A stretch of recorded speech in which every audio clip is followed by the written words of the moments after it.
Мы с вами уже не раз обсуждали новую возможную войну России в ЕС, в которую европейцы стараются особо не верить, но все-таки готовятся. И сегодня мы обсудим, как именно готовиться и что уже сделано, а что пока остается только на словах. Вторжение 22 года Европу действительно встряхнуло. Оборона на восточных границах реально усиливается. Но достаточно ли этого? Только прежде чем начнем, напомню про нашу инструкцию по обходу блокировок в России, если тормозит YouTube или не звонит Telegram или WhatsApp. Мы регулярно обновляем инструкцию, теперь там есть еще и обзор VPN-сервисов, который сделала наша команда. Спонсирует это дело MaxSwap. Они выпускают виртуальные карты, с которых вы можете оплачивать покупки и подписки за границей, как с обычной карты зарубежного банка. Ну и теперь к ролику.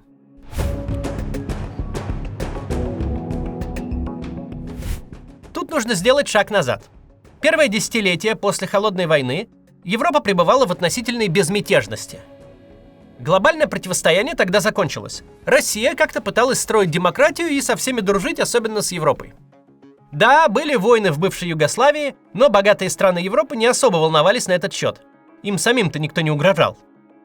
В итоге траты на оборонку сокращались, армии уменьшались, а инфраструктура постепенно оказалась подзаброшенной.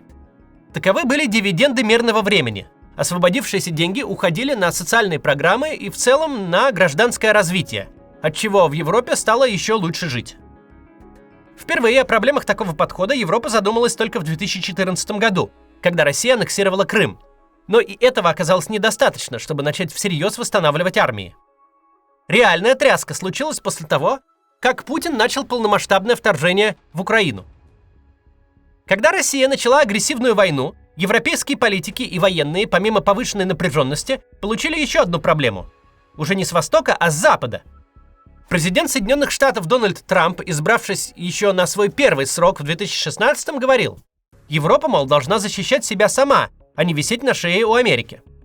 Сейчас, во второй срок Трампа и при активно идущей войне на границах ЕС, европейцев такая позиция гораздо больше волнует, чем раньше. Трамп на самом деле в чем-то прав.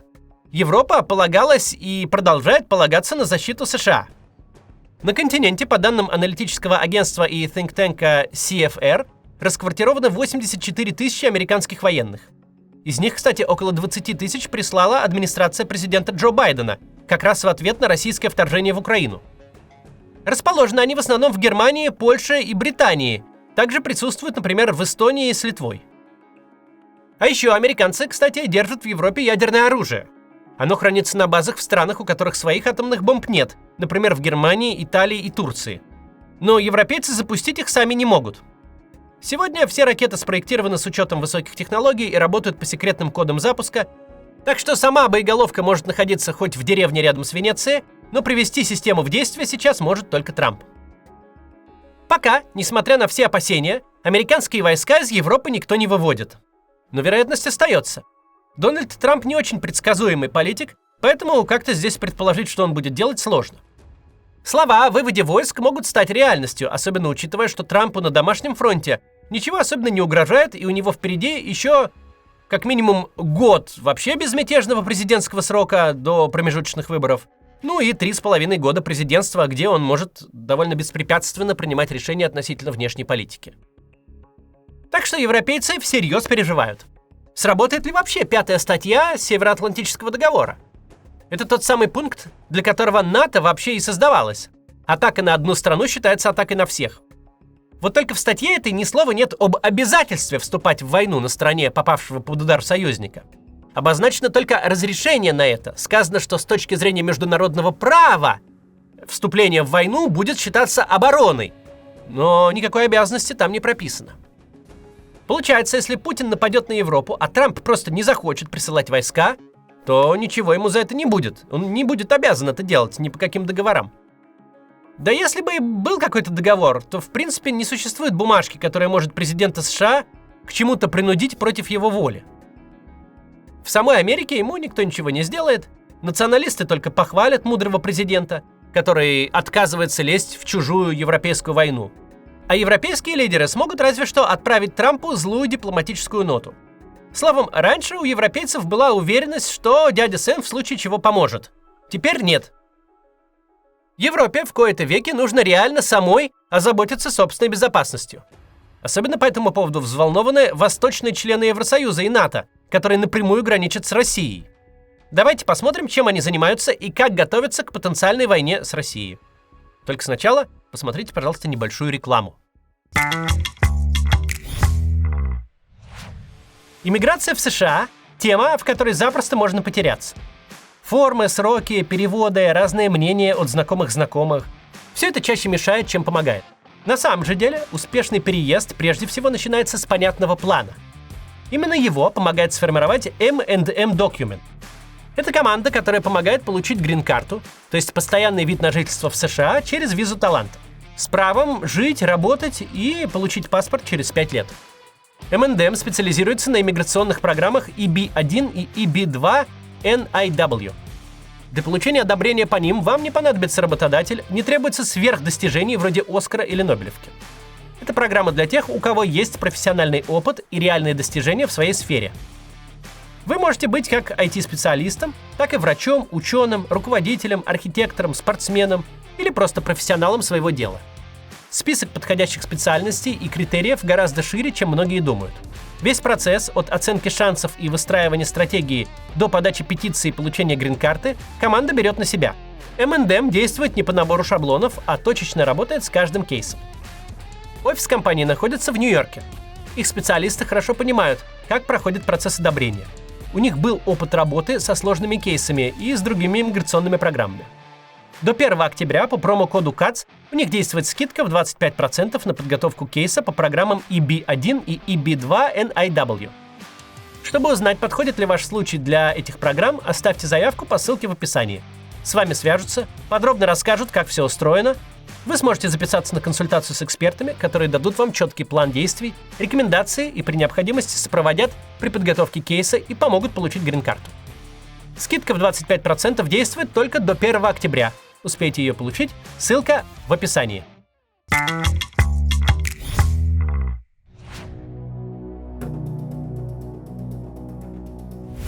Спасибо, что смотрите рекламу, она позволяет каналу оставаться независимым. Продолжим.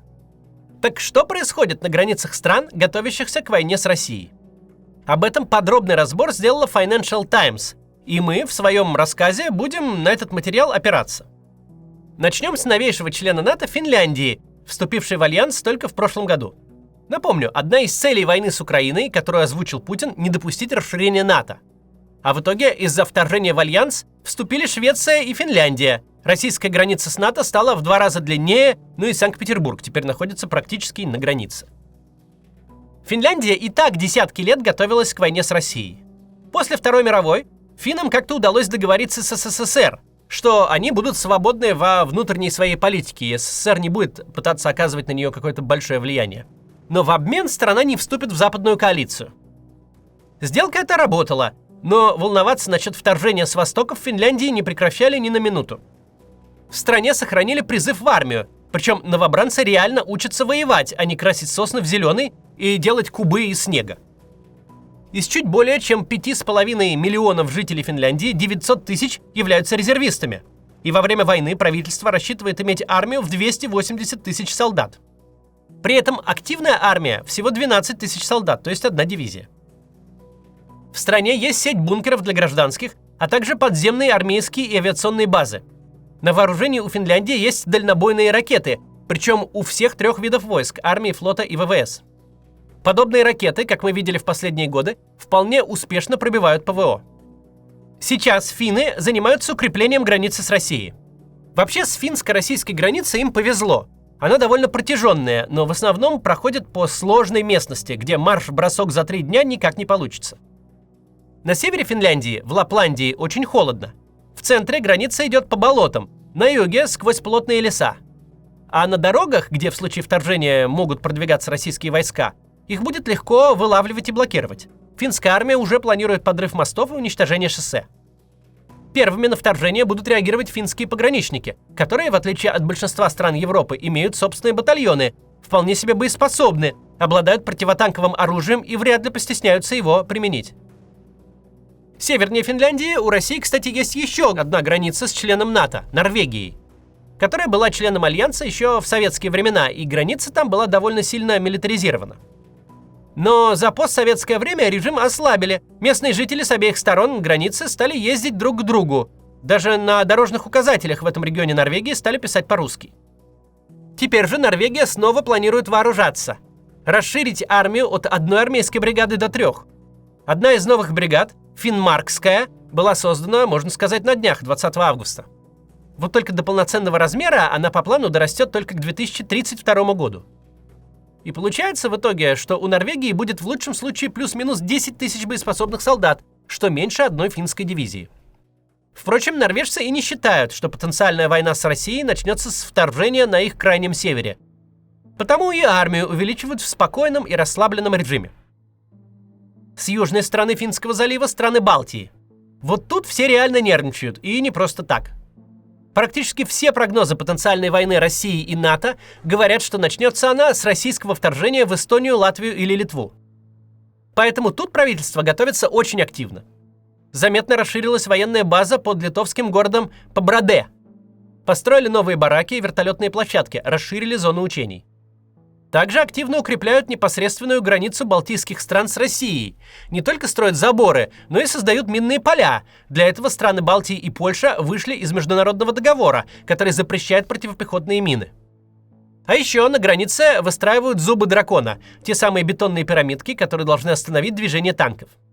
Эти зубы выставили, например, прямо на пограничном мосту между эстонской Нарвой и российским Ивангородом. Появляются и более необычные методы обороны. В Литве когда-то осушили болото на границе страны с Белоруссией. А теперь говорят, что болото надо наливать заново, чтобы русские танки не прошли. И в целом правы. А еще у Литвы есть целая программа слежки за российскими поездами, которые идут через территорию страны в Калининград. Поезда действительно до сих пор ездят, несмотря на конфликт России и Запада. Правда, с прошлого года россиянам больше нельзя выходить из поезда в Литве. Запрет возник после того, как молодой человек из Башкортостана умудрился тайком сбежать в Литву из такого поезда. К атаке на страны Балтии НАТО готовилось и раньше, но иначе. Эстония, Латвия и Литва с 3 сторон окружены Россией и Белоруссией. По земле связь с другими странами НАТО остается только через небольшой Сувалкский коридор на границе с Польшей. Представляет он собой полосу в 60 километров, которая легко закрывается ствольной артиллерией с 2 сторон, из Калининградской области и из Беларуси. Раньше план был следующий. Если Россия нападает, европейцы с боем отходят из стран Балтии и ждут прибытия американцев на 5 авианосцах, которые должны отвоевать все обратно. Теперь же помощь американцев, как мы уже обсудили, не гарантирована, а еще стало ясно, отдавать гражданских России даже на время крайне опасно. Вместо отступления теперь планируется оборонять каждый километр земли. Сами балтийские страны тоже увеличивают собственные армии. Литва планирует иметь 17,5 тысяч солдат к 2030 году. Эстония рассчитывает увеличить численность армии до 43 тысяч.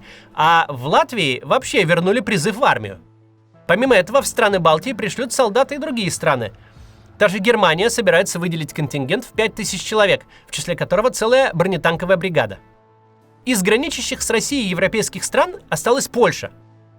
Это уже довольно развитая в военном плане страна с крупной армией, которая в случае вторжения будет активно участвовать в боях. У Польши есть граница не только с Калининградской областью России, но и длинный рубеж с Белоруссией, которая в случае войны практически точно будет союзником России. И вот на этой границе Польша строит систему укреплений под названием «Восточный щит». Это будет довольно широкая полоса вдоль границы с Белоруссией. Сначала пограничный барьер, затем колючая проволока, затем противотанковые пирамидки и минные поля. Все это, естественно, будет подкрепляться системами ПВО. Опять же, перед началом войны с Украиной все эксперты думали, что Россия быстро победит как раз из-за мощи своих ВВС. Но в процессе вторжения Украина успешно использовала ПВО и лишила Россию господства в воздухе, при том, что непосредственно самолетов у Украины было и есть очень мало. Тоже планируется и в случае войны с Европой. Без свободы в воздухе Россия вполне вероятно снова застрянет на земле. Остальная же Европа как будто не воспринимает угрозу всерьез. Там в основном просто увеличивают военные бюджеты и всесторонне развивают армии, готовясь к тому, что придется отправлять войска в граничащие с Россией страны. У НАТО было официальное требование к странам-членам Альянса. Траты на оборону должны быть не меньше 2% ВВП. Его установили еще в 2014 году, и сейчас уже ясно, что 2% это не так уж и много. Поэтому на саммите НАТО уже в этом году членам Альянса поставили новую планку. На оборонку должно уходить 5% ВВП. Такую цифру требовал, среди прочих, и Дональд Трамп, который регулярно призывает Европу вкладываться в свою оборону. Но крупные западные организации все делают медленно и к новой цели в 5% планируют подойти аж к 2035 году. Пока что хоть немного к этой цифре приблизилась только Польша, которая тратит на оборону 4,7%.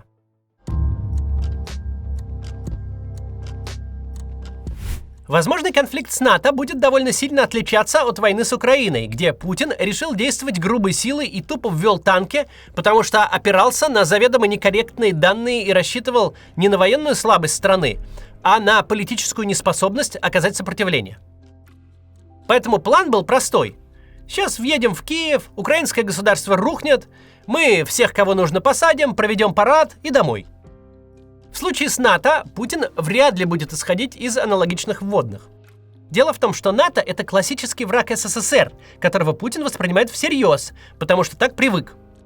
Грузия, Украина, Молдова — все это, типа, по его мнению, не настоящие страны, которые были просто частью СССР. И теперь, мол, можно просто их подмять под себя. А вот с НАТО действовать нужно по-хитрому. Хотя позиция Путина вполне могла измениться за последние полгода. Наблюдая все это время то за Трампом, то за европейскими лидерами, он мог себя убедить, что НАТО — это колосс на глиняных ногах, который просто не сможет себя защитить. Тогда наиболее вероятной целью Путина станут страны Балтии, которые могут быть ему нужны в первую очередь как заметный трофей. Вильнюс, Рига и Таллин — это совсем не развалины украинских сел. А во-вторых, это может быть попытка протестировать, работает ли та самая 5-я статья договора НАТО или нет. Ведь если нет, движуху можно будет и расширять. Отдельно нужно сказать следующее. Существуют вполне определенные ограничения в западной аналитике, даже в очень хорошей. Аналитика эта вынуждена исходить из того, что Путин в отношении стран НАТО будет вести себя примерно так же, как он вел себя в отношении Украины со времен воцарения Януковича, через Евромайдан и до полномасштабного вторжения. Что будут попытки гибридных операций, политического давления, диверсии и тех самых зеленых человечков. Что возникнут русскоязычные жители Балтии, которые взбунтовались против своих непутевых правительств и купили танковый батальон в военторге. Анализ в данном случае сводится ровно к этому. Вот когда Путин начнет вести себя в Балтии, как в Украине 2014 года, вот тогда мы должны будем считать, что готовится вторжение. Проблема, однако, такой аналитики заключается в том, что совершенно непонятно, зачем Путину так себя вести. Во-первых, он уже точно на практике убедился, что такого рода гибридные операции не работают. Во-вторых, никакие ограничения, никакой страх перед коллективным Западом, который работал для него в 2014-м, до наших дней уж точно не дожил. Тот самый Запад, то самое НАТО, которые останавливали Путина от открытого вторжения в 2014-м, в наши дни успешно убедили его в собственной, их НАТО и Запада, немощности. Показали, что с путинской точки зрения они ни на что не способны, что до последнего будут его уговаривать, упрашивать, выражать глубокую озабоченность. А когда исчерпают даже это, то введут санкции против командира танкового батальона. Ужас заключается именно в том, что нынешний Путин не нуждается в маскировке, не нуждается в оправданиях. Что если вторжение в страны Балтии начнется, то оно сразу станет полномасштабным. Сразу с использованием всех ресурсов и, возможно, даже с публичным объявлением самим Путиным о решении провести военную операцию и там. Ведь если какой урок Путин и усвоил, то урок о том, что в 2014 году нужно было воевать, а не играть в войну. И если он решит повторить, то никакой имитации уже не будет, ведь в ней больше нет необходимости для него. До завтра.